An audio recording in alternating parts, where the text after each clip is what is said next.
Não há melhor forma da gente começar o ano buscando conhecer a Deus, né? E nós entendemos que há vários versículos que falam sobre conhecimento de Deus. Como podemos conhecer a Deus, como podemos viver uma vida com Deus. E eu quero iniciar aqui uma jornada com você, né? Em vários textos que fala sobre o conhecimento de Deus. E eu quero que você mantenha ou a sua Bíblia ou o seu aplicativo aberto, porque eu vou citar aqui algumas passagens para a gente poder entender melhor esse assunto. Conhecer a Deus, dificilmente, irmãos, creio que nunca iremos conhecê-lo como na sua totalidade. Nós iremos ter essa manifestação de Deus um dia na eternidade, mas conhecê-lo é muito difícil, porque não se pode falar nem o nome de Deus. Ele se permitiu dar vários nomes para que a gente possa entender aonde ele atua, como ele atua, mas o nome dele, que é um pentagrama, ele não pode ser dito. Quando você pronuncia o nome de uma pessoa, você pronuncia o que ela carrega. Todo nome, ele traz um significado. Todo nome, ele traz um propósito de existência. Então, quando eu chamo a pessoa, eu estou chamando o propósito dela. Não tem como a gente chamar Deus por um único propósito. Ele é imanente, ele é abrangente. Deus é grande, é poderoso, é expansivo. Existem muitos adjetivos que a gente pode dar a Deus. E não dá para a gente reuni-los todos numa fala só. Por isso que ele se permitiu, né, ser falado, né, o seu nome. Ele permitiu o seu nome ser dito à medida em que nós passamos então a conhecê-lo, passamos então a ter uma experiência com ele. Então, esse mês de janeiro e fevereiro, até o mês de março, nós estaremos falando sobre conhecer a Deus, como conhecê-lo, como entender essa manifestação de Deus. Oséias 6 vai dizer assim: vinde, voltemos ao Senhor, porque Ele despedaçou e nos curará, feriu e nos atará. Após 2 dias nos dará vida, e ao terceiro dia nos ressuscitará, e viveremos em sua presença. E aí, o versículo 3, que é um versículo, que é um clássico, que diz assim: então conheceremos e prosseguiremos em conhecer ao Senhor, a sua saída está preparada como amanhã, e Ele virá, e nós como a chuva tardia, a anterior, que regam a terra. Mas eu quero me quedar apenas nesta frase: conheçamos e prossigamos em conhecer ao Senhor. Vamos orar. Pai, eu te louvo pela tua palavra, e nosso coração está ansioso, nosso coração está aberto a ouvir os teus ensinamentos, que não só possamos ouvir, mas também praticar esta palavra, no nome de Jesus. Amém. Queridos, conhecer e prosseguir em conhecer ao Senhor, isso é um convite. Deus está nos convidando a conhecer dele. Se eu perguntasse aqui para cada um de vocês, quem é Deus para você? Você poderia dizer: Deus é um Deus que cura, porque Ele é assim o Rafa na minha vida. Um dia eu tive uma doença terminal e ali o Senhor me curou, então Ele é o Senhor que cura. Para outros eu vou perguntar: e você? O que é Deus para você? Deus para mim é o Senhor proverá, porque um dia Ele proveu todas as minhas necessidades. Não, o Senhor, Ele é o Senhor da guerra. Ele lutou muitas batalhas comigo. Eu vou dizer: Ele não é só o Senhor da guerra, não é só o Senhor da cura, Ele não é só o Senhor da provisão, Ele é Senhor de tudo isso. Só que Ele se manifestou a você dessa forma. Ele se colocou diante de você na sua necessidade. Você sabia que quando Deus ele usa a expressão eu sou, já viu essa expressão? Eu sou, inclusive o Moisés falou isso: o eu sou me enviou a vós. Quando Jesus disse assim, eu sou, para aqueles que iam prendê-lo, a Bíblia diz que o soldado foi arremessado à distância, de tal poder que essa palavra eu sou. Porque essa expressão eu sou carrega tudo aquilo que o Senhor é, e é indizível, não pode ser descrito. E aqui, quando ele vai usar a expressão eu sou, ele está dizendo também, eu me torno o pai que você não tem, eu me torno a mãe que te abandonou, eu me torno a provisão que você precisa, eu me torno o Senhor da guerra que está com você. Deus se torna aquilo que realmente eu preciso. Essa é a sua natureza. Ela é uma natureza emanente, que dele emana todas as bênçãos. Conhecer a Deus, por mais que eu fale aqui, inclusive, a proposta estudar teologia, a palavra teo quer dizer Deus, que é theo, Deus, logia, estudo. Então, estudando Deus, não tem como dissecar Deus, como se faz num laboratório. Não tem como. Não tem como você entender a mente de Deus. Quando ele fala com Jó, ele falou assim: quem és tu para me dar conselho? Quem és tu? Sabes tu quem foi que colocou os limites nos mares? Sabe você aonde vai passar a cabra montanhês? E aí ele começa a descrever uma gênese de um Deus que criou todas as coisas.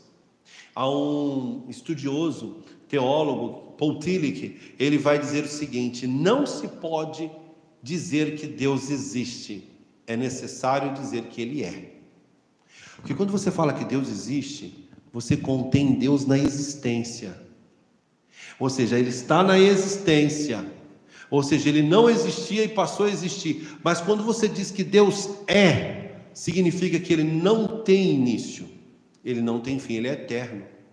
A diferença de Deus para nós, que somos imagem e semelhança dele, é que Ele é eterno, não teve princípio e não tem fim. Nós somos imortais. Ou seja, tivemos um princípio, mas não temos fim. O nosso espírito não morre. Então Deus, Ele é. Ele sempre é o que sempre se manifestou ser. Dele, isso aqui é um absurdo para a nossa mente, porque nós não constituímos algo que é antes do que entendemos ser existência. Ou seja, imagine Deus na realidade do universo, e criando todas as coisas a partir dele. Quando ele falava, átomo, fragmentos saía de sua boca e se juntava e criava as grandes massas que são os planetas. Nós somos o sistema solar de quinta grandeza. Imagina o de primeira grandeza. Cão Maior, que é um dos grandes luminares que acharam, né? A Terra, do lado de Cão Maior, ela não existe. Ela é diminuta, ela é pequena, é um grão. Que coisa linda. Então Deus, Ele é tão maravilhoso, e Ele é tão grande, tão poderoso, que Ele pode estar no terceiro céu, assim catalogado a Bíblia, mas também Ele pode estar dentro de você. Se a Terra inexiste para o universo, de tão poeira, tão grão que ela é, Deus habita dentro de você, que habita dentro dessa terra. Que coisa linda. Se algum ser celestial, algum anjo chegar para Deus e falar: aonde eu posso lhe encontrar? Ele vai dizer: você me encontra acima de todos os tronos, mas também você me encontra dentro de um ser tão pequeno como o ser humano. E olha, pasme, de tudo que Deus poderia criar, Deus nos criou à sua imagem. Nós somos os únicos seres em todo o universo que se assemelha com Deus. Aleluia. Isso não te faz ser uma pessoa benquista por Deus? Isso não faz você se valorizar na sua existência? Porque às vezes nós nos prejuramos tanto, nós nos destruímos tanto, e permitindo que pessoas às vezes nos apelidem, e que pessoas nos diminuam, e que pessoas nos coloquem para baixo, sendo que você é a imagem e semelhança de Deus. Isso nos coloca numa posição de nobreza. Aleluia. E aqui nós vamos entender um pouquinho desse Deus.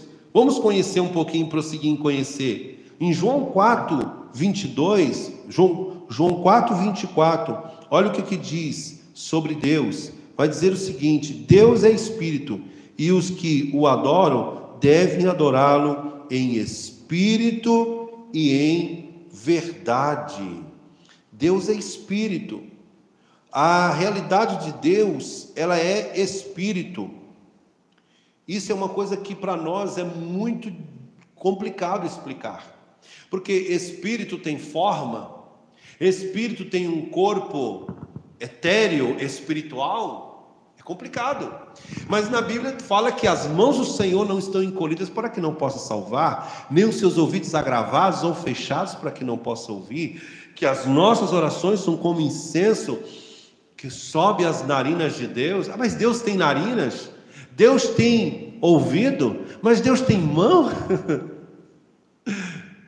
Como pode um espírito ter tudo isso se ele é espírito? Bom, talvez a imagem, ele pode trazer isso, mas ele não tem a matéria. Mas eu vou lhe falar, a matéria é menos importante do que o espírito, porque foi o espiritual quem deu origem à matéria.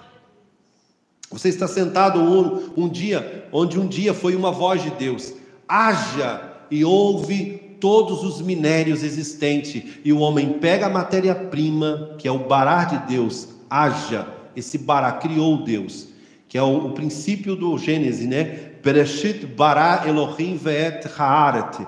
Ele vai dizer, bará, esse bará criar. Você não pode produzir esse bará, porque nós não somos criadores, nós somos criativos.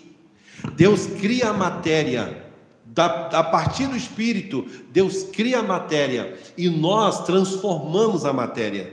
Você está sentado onde um dia foi minério, e isso foi manipulado para que hoje pudesse ser essa estrutura que você está sentado. Você está sentado em algo almofadado, que um dia se é algodão, um dia foi ovelha, e foi tecido, e foi trazido esses tecidos, entretecidos as linhas, para formar este pano. Nós transformamos a matéria. É incrível como Deus, nesse espírito, Ele é criador, Ele também é criativo pela sua pluralidade. Ele nos criou pessoas diferentes, mas que busca ter a mesma essência em Cristo Jesus. Isso é maravilhoso. Um Deus que não tem dificuldade com o diferente, mas o diferente coerente, o diferente aceitável, o diferente que não entra em atrito com a sua natureza e com o seu caráter. Deus é espírito. Jesus, ele é espírito e corpo, porque Jesus, ele é corpo glorificado. Ele é um corpo que consegue hoje atravessar paredes. E aí, isso é algo na lei da física, isso é algo gritante para nós. Porque dois corpos eles não ocupam o mesmo lugar no espaço. Mas na realidade de Deus, sim. Os discípulos estavam ali no cenáculo e Jesus apareceu. Nenhuma porta se abriu. Ele apareceu ali. Mas eu quero dizer para você que o Espírito faz muito mais coisa. Lembra de Filipe? Quando ele precisava ser ministrado e depois ia ser batizado, o que ia acontecer com Filipe? Filipe, ele foi transladado. Ele desapareceu. É fé, irmão. Se você não lê hebreu, você não vai entender. Tem que ter fé. Por isso que a Bíblia diz que a palavra de Deus para muitos é loucura. Porque isso que eu estou dizendo é loucura para muita gente. Então, essa realidade de um Deus espírito, ele traz à tona a matéria. Quando o homem foi criado, já existia toda a provisão para a sua existência. Quando Adão foi criado, toda a cadeia alimentar tinha sido criada. Quando Adão foi criado, todos os ambientes da terra foram criados. Só não haviam sido descobertos, mas foram criados. Todas as estações, elas funcionavam de forma harmoniosa para o homem. Tudo isso que foi feito aqui, foi feito para você. Salmo 115 diz que a terra foi dada aos filhos de Adão, mas os céus pertencem a Deus. Essa terra é sua. Esse é o lugar que você precisa dominar. Vamos falar isso mais à frente. Deus, ele é em essência 3, mas em manifestação, Deus, ele Deus em essência é 1, mas em manifestação, Deus, ele é 3. Olha o que diz a palavra aí em Mateus 3, 16 e 17. Diz assim: e Jesus, quando foi batizado, saiu logo da água, e eis que se abriu os céus, e viu o Espírito de Deus descendo como pomba, e iluminando sobre ele. E eis que uma voz do céu dizia: este é o meu Filho amado, em quem eu tenho prazer.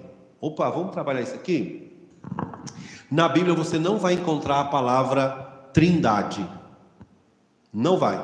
Trindade significa três: Pai, Filho e Espírito.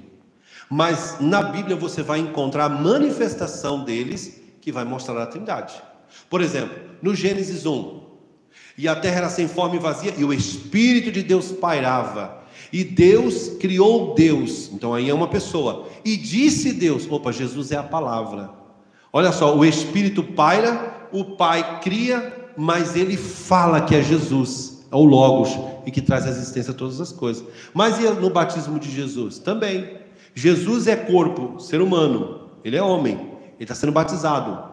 Mas quando ele é batizado, vem o Espírito sobre ele, ó, o Espírito Santo, e vem uma voz logo em seguida, olha o Pai.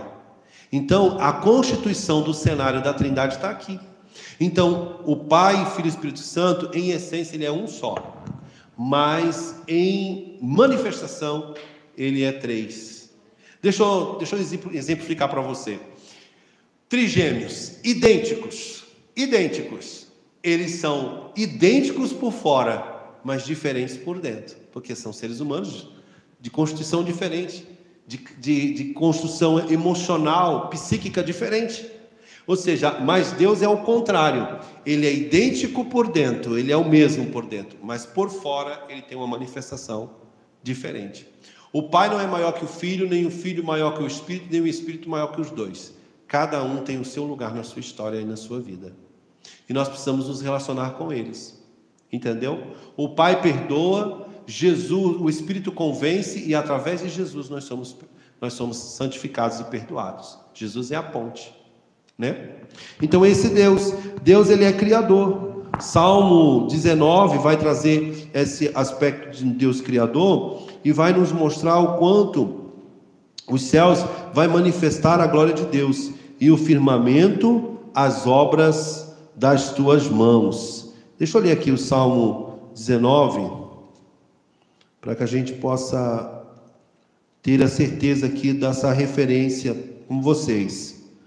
Salmo 19,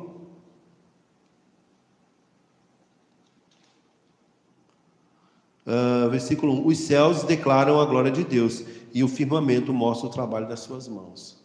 Olha, irmão, se a pessoa fala assim, Deus não existe, tá bom, Deus não existe. Então você quer ir pela lei da evolução, da mutação. Mas observe esse céu, observe o movimento de rotação e translação, a pequena inclinação da terra, para que tudo possa estar no seu lugar. Observe como a vida acontece, inclusive quando foi um astronauta que ele chegou, primeira viagem à Lua, o primeiro astronauta que chegou lá, ele disse assim, deveriam ter trazido um artista, não um astronauta, porque um artista ia saber expressar a beleza da criação. Então Deus, ele é um Deus criador, ele criou todas as coisas para ter um equilíbrio. Deus também, irmãos, ele é o nosso Pai, e através de Jesus ele nos alcança. A Bíblia diz em 1 de João, no capítulo 3, do 1 ao 3, esse Deus Pai, a sua misericórdia nos fez filhos. Antes nós éramos criaturas apenas, mas nós somos filhos de Deus. Filhos de Deus.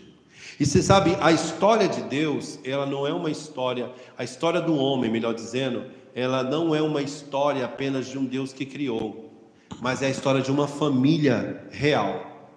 É a história de um pai que tem muitos filhos. E este pai, ele envia um filho para resgatar todos os demais filhos. Jesus, ele vem à terra, não vem para curar, libertar, transformar, ressuscitar mortos. Isso é um indicativo do reino. Então, sabe o que o reino faz? O reino liberta, o reino cura, o reino transforma, o reino faz tudo isso. Mas isso ainda não é tudo que o reino faz. É só para chamar atenção. É só um marketing do reino. Quando Jesus ele curava pessoas, ele transformava pessoas, legal, isso mudava a vida das pessoas. Mas ele estava dizendo o seguinte: você quer entender o que está acontecendo? É que você não foi feito para morrer. Você não foi feito para ser enfermo. Você não foi criado para estar na miséria. Você foi criado para participar de uma família real. Isso faz todo sentido. Então, o nosso Pai, que é o chamado Pai das Luzes, Tiago vai dizer isso, ele nos fez seus filhos.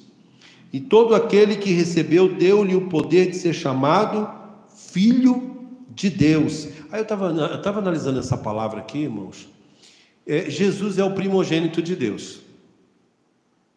Mas ele é o primogênito no sentido, o que traz, qual é o peso da palavra primogênito.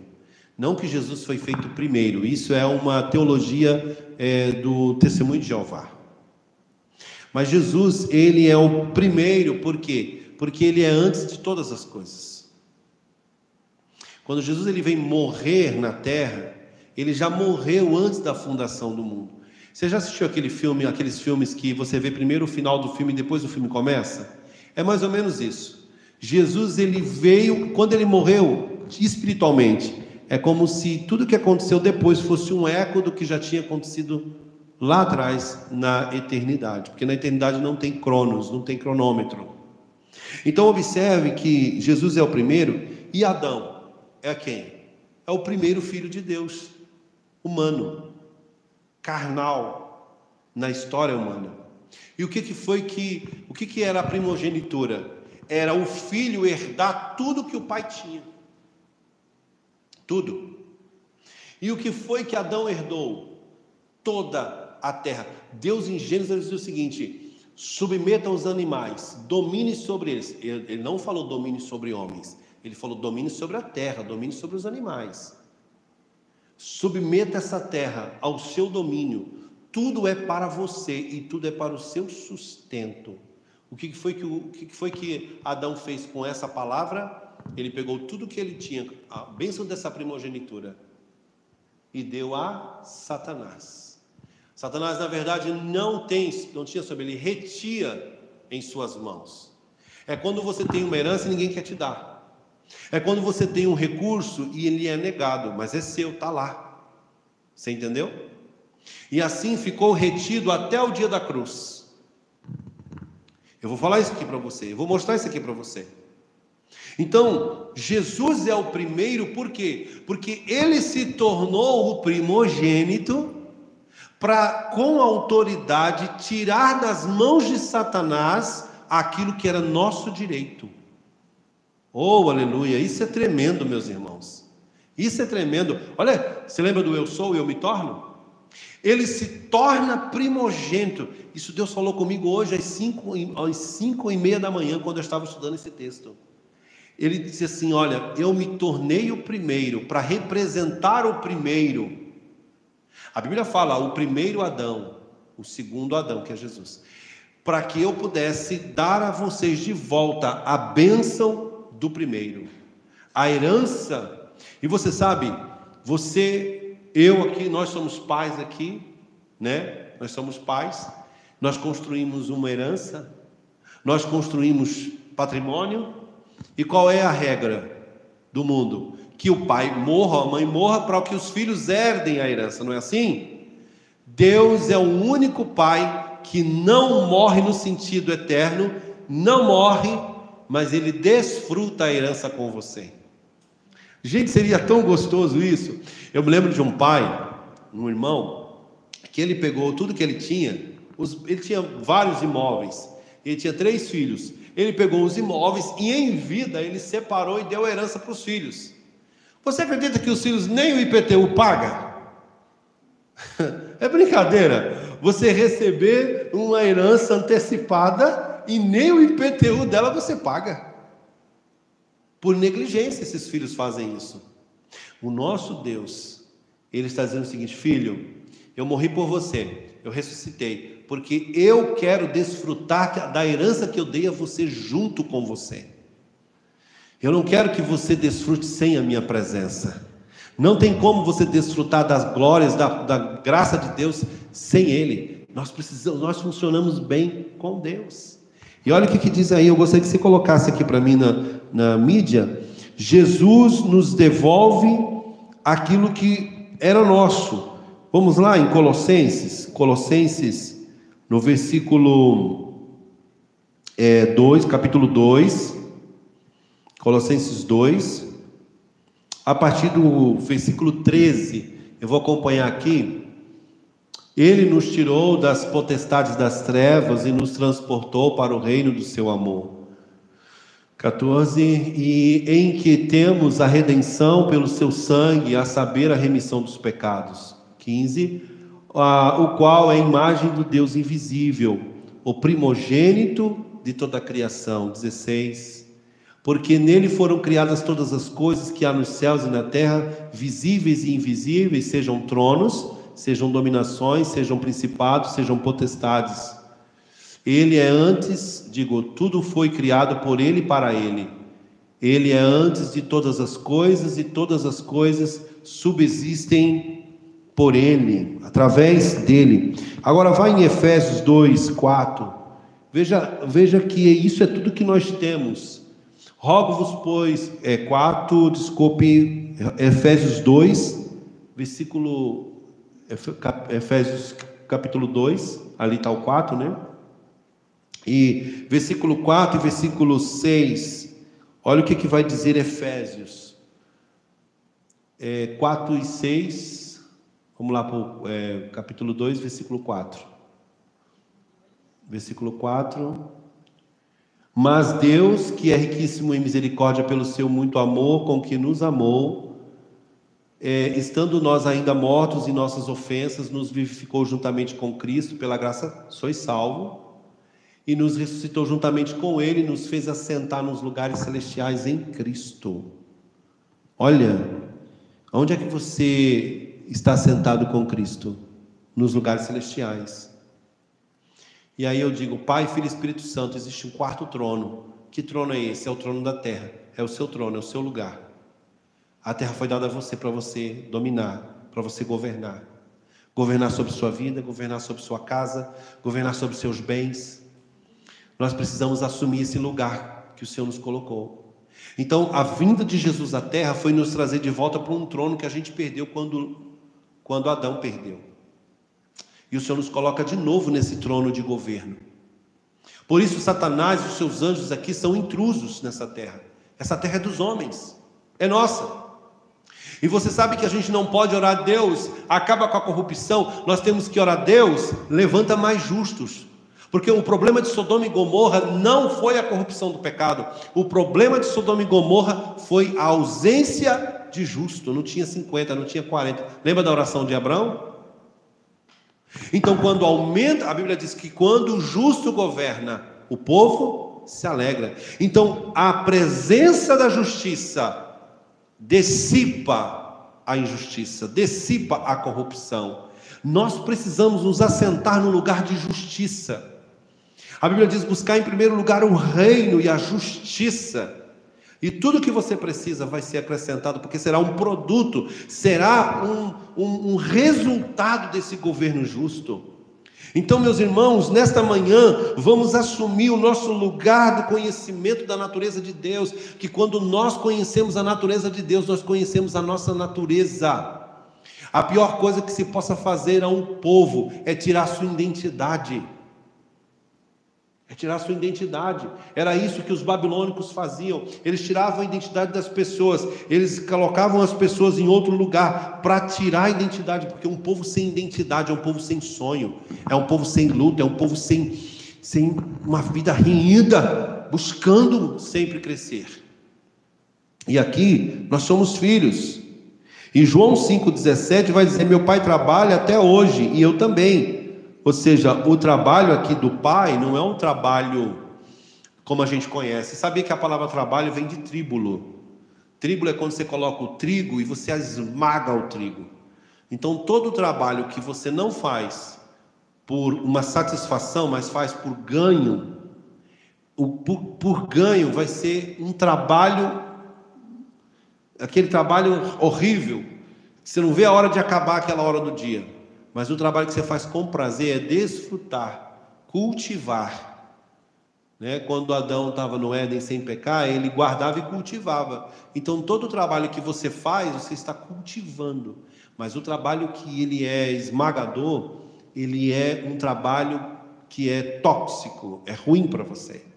E o Pai, ele trabalha até hoje para nos dar tudo que a gente precisa e desfrutar conosco. Eu encerro dizendo a você, né, que nós precisamos viver essa vida em Deus, conforme está em Eclesiastes 3. Eu quero ler aqui Eclesiastes 3. Comecei lendo Eclesiastes, eu quero terminar lendo Eclesiastes aqui nesse culto. No versículo 9, olha o que diz aí o versículo 9. Que benefício tem o trabalhador naquilo em que trabalha? Aí ele vai descrever. Tenho visto o trabalhador que tenho visto o trabalho que Deus deu aos filhos dos homens, para que nele se exercitarem. Tudo ele fez em seu tempo. Também pôs o mundo no coração do homem, para que ninguém descubra a obra que Deus fez desde o princípio até o fim.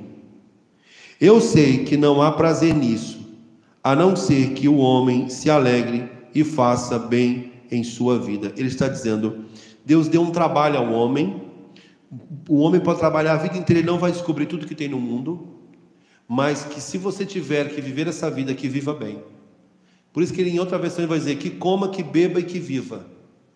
Que você coma, que você beba, que você viva. Conhecer a Deus é isso. É você viver a vida que Ele te deu. Os discípulos ouviram tantas histórias de Deus no Antigo Testamento. Ele abriu o mar, Ele fez trovões, Ele mandou cordonize, Ele fez isso e aquilo. Então eles estavam tão impressionados com essas histórias, que Ele falou assim, mostre-nos o Pai. E Jesus falou assim, quem vê a mim vê o Pai. Eu acho que foi uma decepção para os discípulos. Porque eu ia dizer, quem vê a mim vê o Pai. Como assim? O Pai é isso? O Pai é tão simples. O Pai senta com todos. O Pai come com todos. O Pai se alegra, o Pai ri, o Pai tem senso de humor. Porque às vezes você conhece umas pessoas engraçadas, esse é o senso de humor de Deus. Então, viva a sua vida. Viva cada dia como se valendo a pena cada dia. E isso é o que Deus fez para nós. Ele fez uma vida para se revelar para nós. Por que Deus fez essa vida aqui? Para se revelar para você. Então nós temos um tempo de 120 anos para viver. Se a gente honrar pai e mãe e ter uma boa alimentação e se cuidar, né? Então viva cada dia e você vai ver Deus se manifestar na sua vida. Amém? Que essa palavra fique no seu coração e que você diga, Senhor, eu quero te conhecer mais. E Deus não é um Deus que só se revela num culto, irmãos. Deus se revela no teu trabalho, na tua casa. Deus está com você todos os dias. Ele tem uma linguagem própria para você, que você entende, fala assim, Deus está falando comigo aqui. Ele não precisa falar da mesma forma com todos. Isso é a pessoalidade de Deus. Sabe por quê? Porque Ele respeita a sua constituição como ser humano. Amém? Vamos orar? Eu gostaria que você ficasse em pé neste momento, nós vamos orar, falar com Deus. Pai, eu quero te agradecer pela vida, Senhor, que o Senhor nos deu. Nos ajude a administrar os nossos sentimentos, os nossos pensamentos. Nos ajude a administrar, Senhor, as pessoas que estão ao nosso redor, nas nossas relações. Pai, nos ajude a conhecer mais o Senhor.